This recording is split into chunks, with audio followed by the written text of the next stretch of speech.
day to 7-day event like this would be really a great transformation. Art, science and technology is needed in life for our betterment, for our advancement. But art is the one which unites us all. Whether you are a Maharashtrian, you are a Tamilian, you are a Telugu, Telangana, Andhra, no matter which state, northern is Sikkim, Nagaland, no matter wherever you're from, it is the art which unites us all. That's the reason even a song like Natu Natu could go to the Oscar and could unite all of us. So I heard interesting stories about NIT. Some of you might be going for campus placements. First, let me congratulate you. I hope you all the best. I don't know what exactly to say in English, but I would like to say in Telugu. Me hostel మధ్యలో ఉన్న ఈ canteen పైన చెట్ల నుంచి any bird dropping, if it falls on your shoulder or somewhere on your body, it makes sure that you get a placement. So that's what I heard. So hopefully, without going through that process, I wish you all the best to go through the placement. I wish you all get the right jobs for your abilities and for your expertise.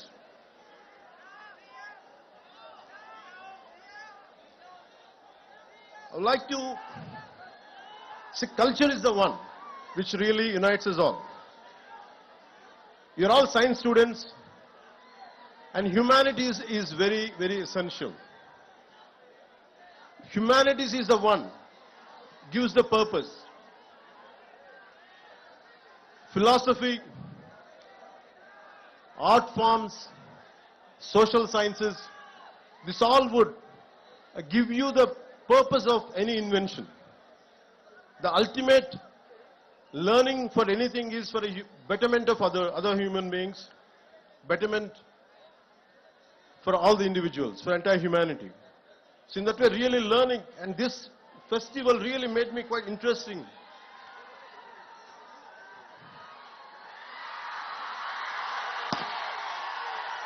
As it is a cultural festival, I'm interested in right from my childhood. Long back I read a book called, when I was a kid, 1000 Great Lives. It's about the 15th century Renaissance man, Leonardo da Vinci, who was an inventor, a military engineer, sculptor, painter, whatnot. It's all about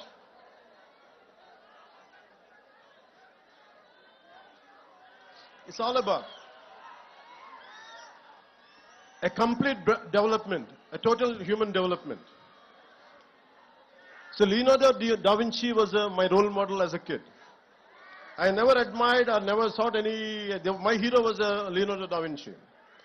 All through my life, I want to be like him, to become an inventor, to become a scientist, to become so many things. But somehow, I could not achieve it, but I had never stopped walking in his footsteps. So this kind of learning, we have to take Leonardo da Vinci as a role model.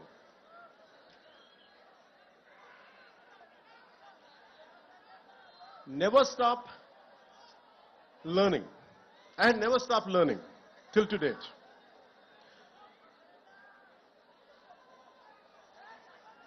If you look at, all you are equipped with a great knowledge, great expertise, but if all the knowledge and expertise does not help our fellow human beings or humanity, the purpose would be lost.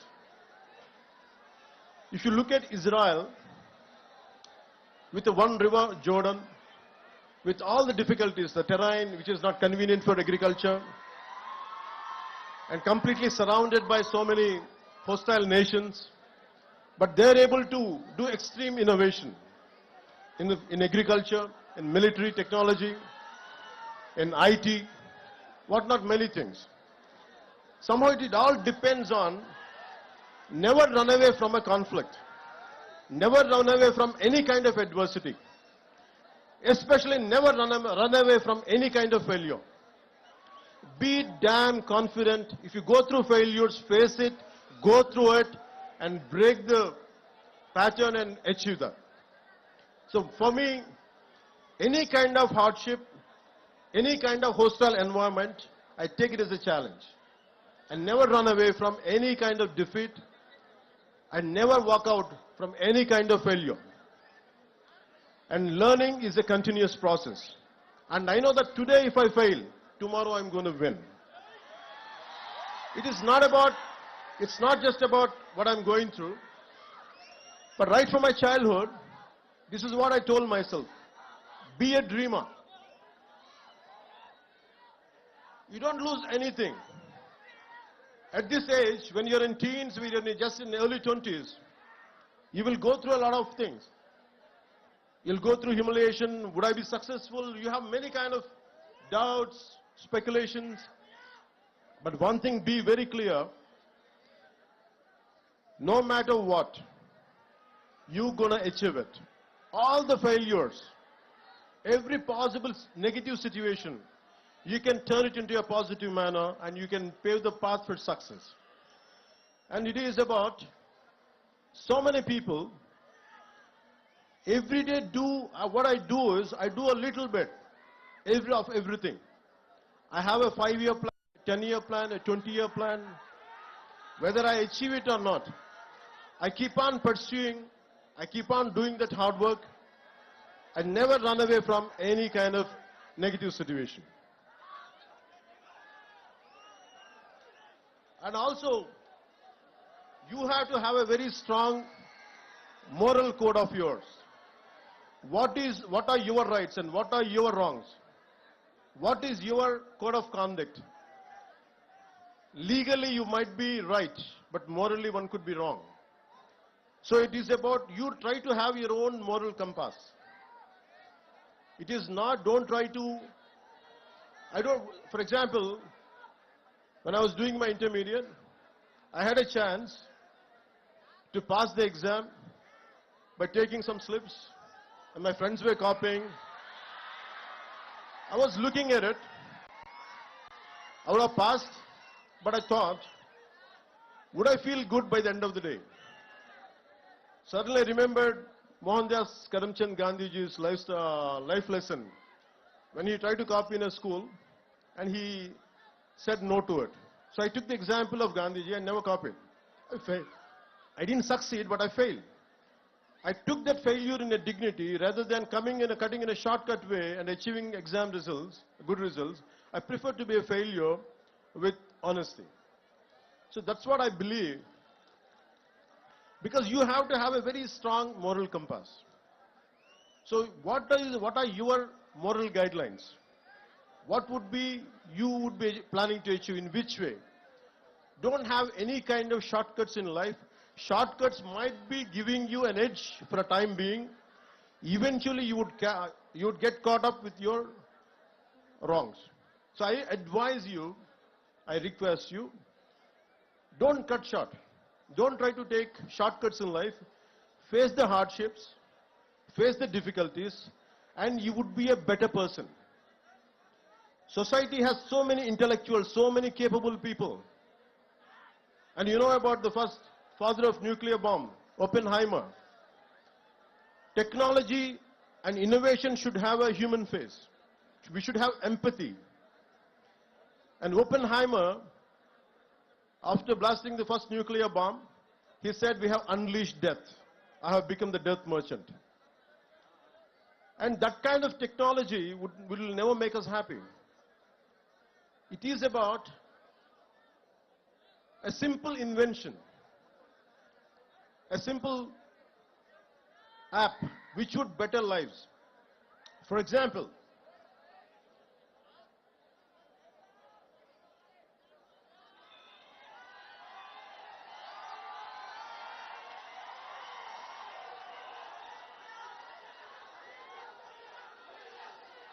in recent times, we know about Steve Jobs. He's the greatest modern day innovator. His Apple is one of the most valuable companies on the planet with a line of products from Apple laptops to iPods and iPhones. Apple products are tech savvy, classy and comes with great features. If you had iPhone 13 last year, This year you have to buy the next one, and next year, and so on. But the key question to ask is, how many Indians can afford the latest iPhone? How many people in the world can afford iPhone? Not even 5% of the world can afford Apple products. But thousands of techies in global giant like Apple spend 90% of its R&D and time for that niche 2 to 3% of world population. But what I would prefer is, I'll never say Steve Jobs kind of entrepreneurs are not needed, but they're needed. But I would like to share one more story of how many of you would be knowing this story. It's Dr. Dilip Mahalanobis during the 1971 Liberation War. Over 10 million people from nearby areas of present-day Bangladesh entered into India as refugees. A massive cholera epidemic started in the refugee camps. There were hardly any medicines or trained staff or doctors. Dr. Dilip Mahalanobis deployed the ORS therapy, which is known as oral rehydration solution, even before it was given approval by the authorities. Even though the doctor took the flak, this timely intervention saved millions of people, and thanks to his ORS therapy. It saved 5 crores lives globally. Today, all the 190 plus countries use ORS. The Lancet journal called the ORS therapy as the greatest discovery of 20th century. But he never patented. That's what I'm trying to say. His brilliance, his intelligence, his intellectual prowess. He never in spite of having everything, but he never patented his therapy and did not exploit it for a commercial purpose. At the age of 87 years, the great human being passed away last year and was awarded the Padma Vibhushan by the government of India. Even today, 24/7, 365 days, his innovation saves millions of people all over the world. So my advice is to all the graduates, gonna be graduates, here is to think about ideas and innovation that are simple, successful, sustainable, scalable, and work on tech that improves social mobility and reduces inequalities. So admire and adore Steve Jobs, but find your own Dilip Mahalanobis in you. Besides all the jazz, gloss, and shiny glitz, what's more important is not the tech, but the impact which is going to cause to your fellow human beings. And you think about Nikola Tesla. He had 300 inventions, but he never patented. He gave all his patent rights. And he believes that it belongs to the world. And I look at very heroes, not from on silver screen. Don't look at me and don't adore me, but adore the people who made you to come here. A teacher in a school, a teacher in a college, a professor who taught you something. Maybe heroes are good to be entertained. Even including me, I'm saying, I'm okay to be entertained. But you have to look at the heroes who are around you. Maybe from your parents' side. That's what I believe in. In Telugu, one of the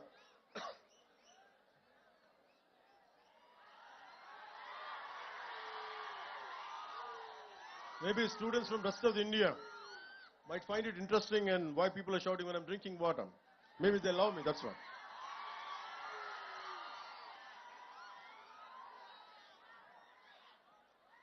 Yeah. So Nikola Tesla. So we have to look at heroes around. If you look at a simple man called Dasarath Manji, if you look at all these kind of people, I think of a Telugu poet, a revolutionary poet, who has inspired many people to serve people who are away from development, underdevelopment, that kind of people he had influence. His name is Sri Sri. And he says, Taj Mahal nirmananiki rallittina koolile anta evaru.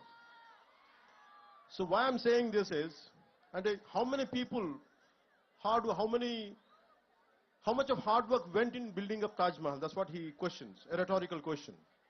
So in the same way, you should think about how many people had made you to come to REC? NIT. How many people must have made their contribution to be what you are today? So it's a time to pay back. Once you achieve something, it's a time to pay back. I'll share an example from my own life. I did around 4 to 5, I think around 5 to 7 films. I'm a mad, committed patriot.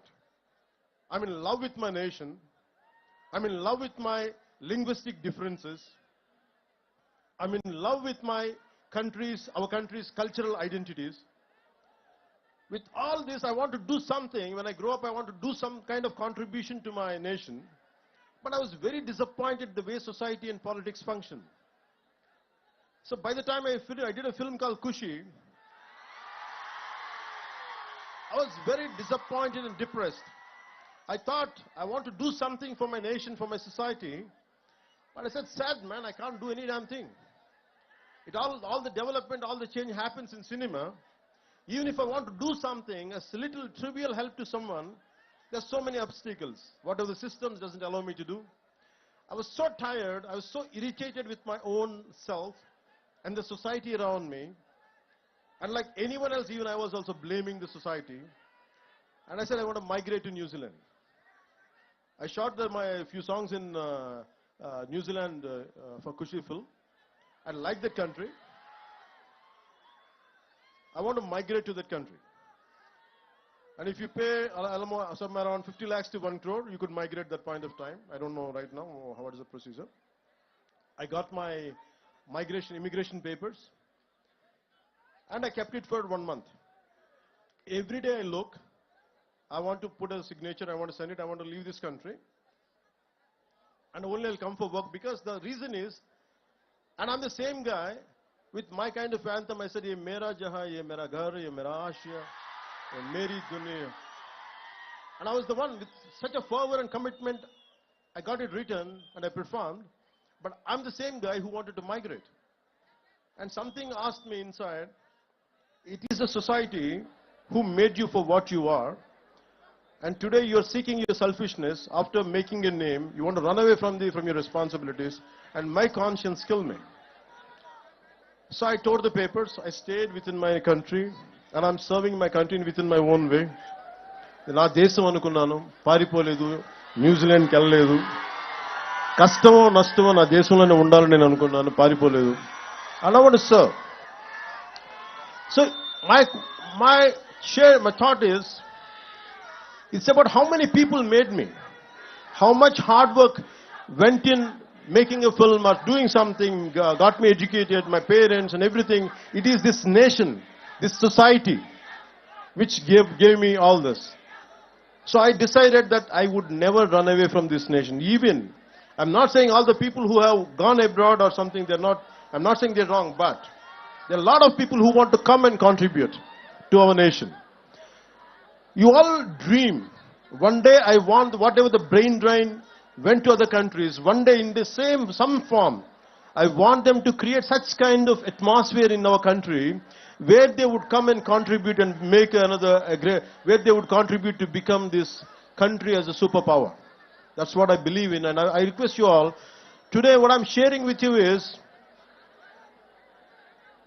you are the future. And you have to take responsibility for your own life. You don't try to run away. Idi me taram idi. Nenu, whatever I'm doing today, I started around 2 decades back. I said I made some money, I made a name, and I just don't want to confine myself for my comforts. Na sukalu, na saukyalu kadu.